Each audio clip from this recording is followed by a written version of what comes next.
Hello everyone, welcome back to the channel Sitesh commerce tutorial.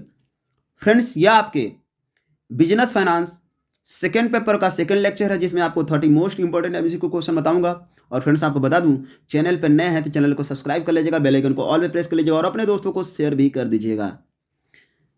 Friends, आपका question number 31 है, ऋण पूंजी के विश्लेषण का अनुपात है रेशियो ऑफ एनालिसिस ऑफ डेप्ट कैपिटल इज। ए ऑप्शन आपका दिया हुआ है ऋण अनुपात यानी डेप्ट रेशियो। बी दिया हुआ है कवरेज अनुपात यानी कवरेज रेशियो। सी है शोधन क्षमता अनुपात यानी सॉल्वेंसी रेशियो। और डी है ये सभी यानी ऑल ऑफ दिस। यहां पर डी वाला ऑप्शन आपका सही हो जाएगा। अगला क्वेश्चन है, क्वेश्चन नंबर 32 है, वित्तीय निगम है financial corporation is. A option आपका जीवन बीमा निगम यानी एलआईसी। बी है सामान्य बीमा निगम यानी जीआईसी। और सी है आपका अंतर्राष्ट्रीय वित्त निगम आईएफसी। और डी है ये सभी यानी ऑल ऑफ दिस। तो ये सभी के सभी जो है ना फाइनेंशियल कॉर्पोरेशन है। डी वाला ऑप्शन आपका सही हो जाएगा। क्वेश्चन नंबर 33 है, निम्नलिखित में से कौन सा परिचालन व्यय में शामिल है? विच of the following is included in operating expenses? A option है आपका ह्रास यानी डेप्रिसिएशन। बी है वितरण व्यय यानी डिस्ट्रीब्यूशन एक्सपेंसेस। सी है लाभांश यानी डिविडेंड। और डी है इनमें से कोई नहीं। तो यहां पर जो सही ऑप्शन होगा ना फ्रेंड्स, वो होगा आपका बी, वितरण व्यय डिस्ट्रीब्यूशन एक्सपेंसेस। ठीक है, ऑपरेटिंग एक्सपेंसेस में सेलिंग एंड डिस्ट्रीब्यूशन एक्सपेंसेस और एडमिनिस्ट्रेशन वगैरह आता है। ठीक है, क्वेश्चन नंबर 34 है, मौसमी कार्यशील पूंजी की प्रकृति है यानी nature of seasonal working capital is. A option आपका दिया हुआ है मध्यकालीन यानी मीडियम टर्म। बी है अल्पकालीन यानी शॉर्ट टर्म। सी है परिवर्तनशील यानी वेरिएबल। और यही वाला ऑप्शन आपका सही हो जाएगा, वेरिएबल यानी परिवर्तनशील। क्वेश्चन नंबर 35 है, अस्थायी कार्यशील पूंजी है fixed working capital is. A option है मजदूरों को वेतन यानी वेजेस टू वर्कर्स। बी है कच्चे माल का न्यूनतम स्टॉक यानी minimum stock of raw material. C है बैंक का न्यूनतम शेष यानी मिनिमम बैलेंस ऑफ बैंक। और डी है ये सभी यानी ऑल ऑफ दिस। तो यहां पर जो सही ऑप्शन होगा ना फ्रेंड्स, वो होगा आपका डी, ऑल ऑफ दिस।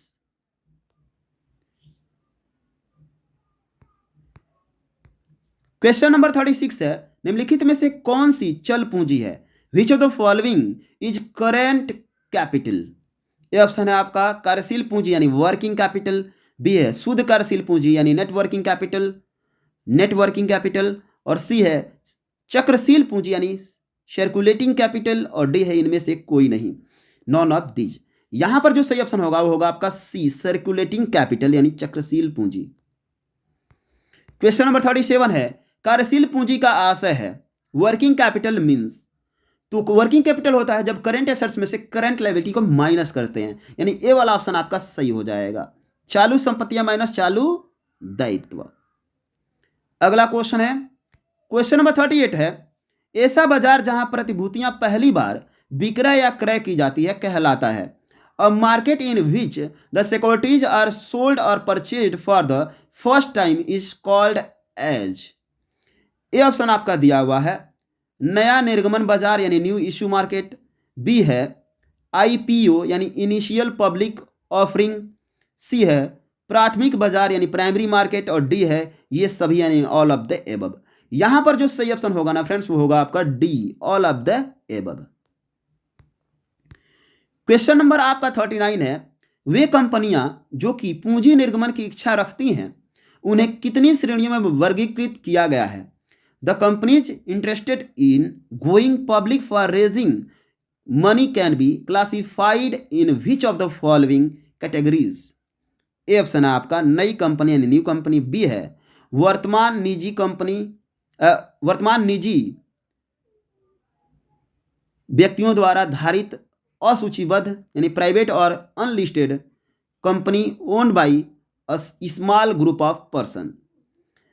और आपका सी है वर्तमान सूचीबद्ध कंपनी यानी प्रेजेंटली लिस्टेड कंपनी। और डी है ये सभी यानी ऑल ऑफ दिस। तो यहां पर जो सही ऑप्शन होगा ना वो डी वाला ऑप्शन सही हो जाएगा।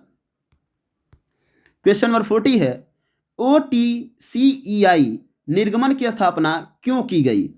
Why was OTCEI established? ये ऑप्शन है आपका बड़ी कंपनियों द्वारा उनके अंशों को सूचीबद्ध कराने में मदद के लिए, to help the big companies in getting their shares listed.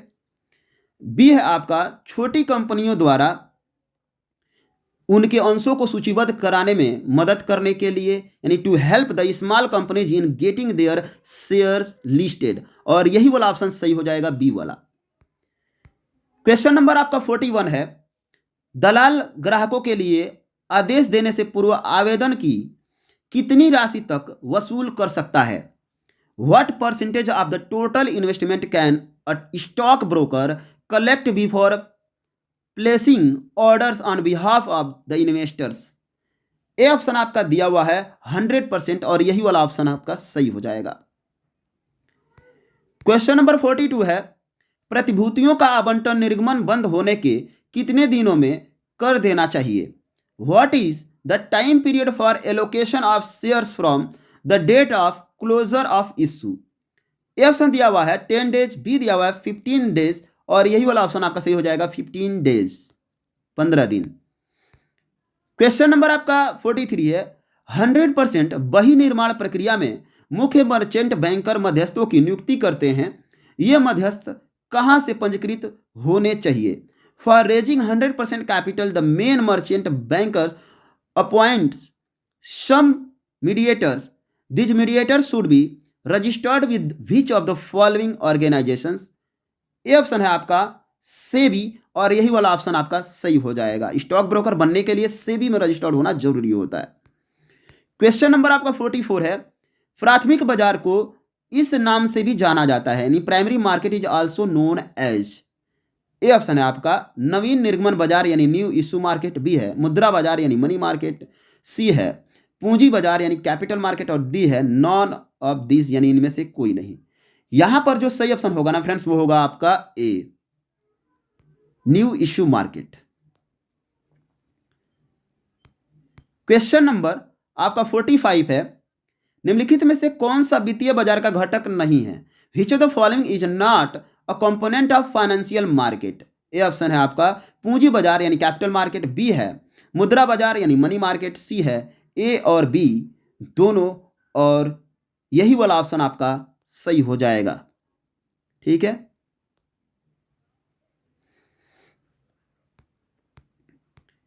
Question number आपका 46 है, वित्तीय संपत्तियों में शामिल है फाइनेंशियल एसेट्स इंक्लूड्स। ए ऑप्शन आपका अंश यानी शेयर्स, बी है ऋणपत्र यानी डिवेंचर्स, और सी है ट्रेजरी बिल, और डी है ये सभी यानी ऑल ऑफ दिस। यहां पर जो सही ऑप्शन होगा ना फ्रेंड्स वो होगा आपका D, all of this. Question number 47 है, OTCEI की स्थापना किस वर्ष हुई? In which year OTCEI was established? तो यहां पर बी वाला ऑप्शन सही हो जाएगा 1990। अगला क्वेश्चन है क्वेश्चन नंबर 48, कह रहे पुरुष के जीवन में 2 समय होते हैं जब उसे सट्टा नहीं लगाना चाहिए। एक, जब वह लगा सकने में सक्षम न हो, तथा दूसरा जब वह सक्षम हो। इस परिभाषा के लेखक कौन हैं? There are 2 stage in a man's life when he should not deal in securities. A है when he is capable to invest, B when he is not in a position to invest. Who is the author of the above quotation? A option है आपका mark law, B option है आपका mark Rowan, और C है mark Twain, और D है इनमें से कोई नहीं। तो यहां पर मार्क ट्वेन आपका सी वाला ऑप्शन सही हो जाएगा। क्वेश्चन नंबर आपका 49 है, द्वितीयक बाजार से कौन कौन से मध्यस्थ जुड़े हुए हैं? Which of the following mediators are linked to the secondary money market? ये ऑप्शन आपका दलाल यानी ब्रोकर्स, बी है व्यक्तित्व समूह प्रबंधक यानी इंडिविजुअल ग्रुप, और सी है हस्तांतरण एजेंट यानी ट्रांसफर एजेंट, और डी है ये सभी यानी ऑल ऑफ दिस। यहां पर डी वाला ऑप्शन सही होगा, all of the above. Question number 50 है, बंबई स्टॉक एक्सचेंज अकेले प्रतिभूतियों का कितना सौदा कर लेता है, यानी what percentage of securities is dealed alone by the Mumbai stock exchange. यहां पर जो सही ऑप्शन होगा फ्रेंड्स वो होगा डी 80%। क्वेश्चन नंबर 51 है, उत्तर प्रदेश में मान्यता प्राप्त किस स्टॉक एक्सचेंज को बाहर निकलने की अनुमति प्रदान की गई है? Which recognised stock exchange in Uttar Pradesh has been allowed to exit? ये ऑप्शन है आपका कानपुर, और यही वाला ऑप्शन सही हो जाएगा। क्वेश्चन नंबर 53 है, द्वितीयक बाजार का महत्वपूर्ण कार्य है the main important role of secondary money market is. ये ऑप्शन आपका बचत व निवेश के माध्यम संबंध, to establish relationship between saving and investment, और बी ऑप्शन है आपका बाजार स्थल यानी मनी मार्केट, सी है निरंतर मूल्य निर्माण यानी रेगुलर अपग्रेडेशन ऑफ वैल्यू, और डी है ये सभी यानी ऑल ऑफ दिस। और यहां पर जो सही ऑप्शन होगा वो डी वाला ऑप्शन सही हो जाएगा। क्वेश्चन नंबर 54 है, द्वितीयक बाजार को इस नाम से भी जाना जाता है, यानी secondary market is also known as A नवीन निर्गमन बाजार यानी न्यू इशू मार्केट, बी है स्टॉक एक्सचेंज, और सी है मुद्रा बाजार यानी मनी मार्केट, डी है इनमें से कोई नहीं। यहां पर जो सही ऑप्शन होगा ना फ्रेंड्स वो होगा आपका बी, स्टॉक एक्सचेंज के नाम से जाना जाता है। क्वेश्चन नंबर आपका 55 है, एनएससी की स्थापना किस वर्ष हुई थी? In which year NSC was established?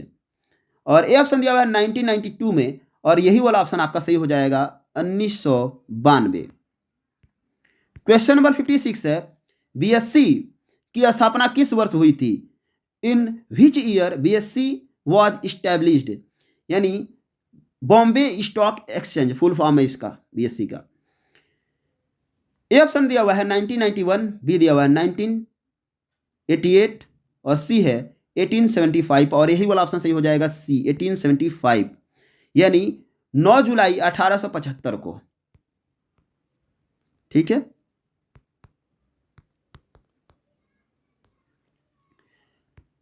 Question number 57 है, निम्नलिखित में से एशिया का सबसे पुराना स्टॉक एक्सचेंज कौन सा है? विच of the following is the oldest stock exchange of Asia? और यहां पर जो सही ऑप्शन होगा ना फ्रेंड्स वो होगा आपका बीएससी, बॉम्बे स्टॉक एक्सचेंज जो है सबसे पुराना स्टॉक एक्सचेंज है एशिया का। क्वेश्चन नंबर 58 है, भारत में स्कंद विनिमयों का उद्गम कहां पर हुआ? Which is the place of origin for stock exchange in India? ये ऑप्शन है मुंबई, और यही वाला ऑप्शन आपका सही हो जाएगा। क्वेश्चन नंबर आपका 59 है, मुंबई स्कंद विनिमय की प्रशासक मंडल समिति में सदस्य संख्या है, यानी what is the total number of members in executive body of Mumbai stock exchange? A option है आपका 18, बी है 17, सी है 16, और डी है 15, और यहां पर जो सही ऑप्शन होगा वो होगा आपका ए 18। क्वेश्चन नंबर 60 और लास्ट क्वेश्चन है आज का, बाकी के क्वेश्चन सुबह अपलोड हो जाएंगे आपके। निम्नलिखित में से कौन सा प्राधिकरण भारत के पूंजी बाजार की निगरानी करता है? विच of the following authorities supervises India's capital market? ये ऑप्शन है आपका भारतीय प्रतिभूति विनिमय बोर्ड यानी SEBI, securities exchange board of India, और यही वाला ऑप्शन आपका सही हो जाएगा फ्रेंड्स। ठीक है, तो फ्रेंड्स आपका क्वेश्चन यहीं पे समाप्त होता है, फिर मिलते हैं अगले वीडियो में। Thank you friends.